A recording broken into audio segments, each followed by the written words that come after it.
ছাদ বাগানের অনেক গাছের মধ্যে একটি গাছ রয়েছে ক্রিসমাস ট্রি।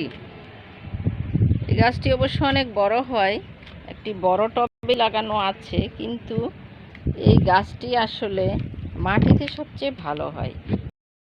এই ক্রিসমাস ট্রি এর গোড়ায় হয়েছে থানকুনি পাতা।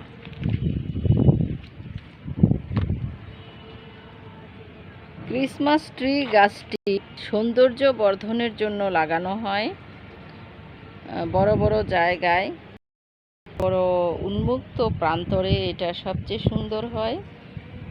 আর আমরা ছোট লাগিয়ে থাকি ইনডোর প্ল্যান্ট হিসেবে বা আউটডোর প্ল্যান্ট হিসেবে বাগান সজ্জার জন্য। এই গাছটির গোড়ায় যে থানকুনি পাতা হয়েছে, আজকে এগুলো কালেকশন করে নেব। এই উদ্ভিদগুলো বিভিন্ন জায়গায় টবে হয়ে থাকে, মাটিতে তো অবশ্যই ভালো হয়, শুকনো মাটিতে হয়। আর ক্রিসমাস ট্রি আপনারা রাখতে পারেন সৌন্দর্য বর্ধনের জন্য। আজকে এই থানকুনিগুলো কালেকশন করে নিয়ে রসুন দিয়ে বেটে ভর্তা করা হবে ইনশাআল্লাহ।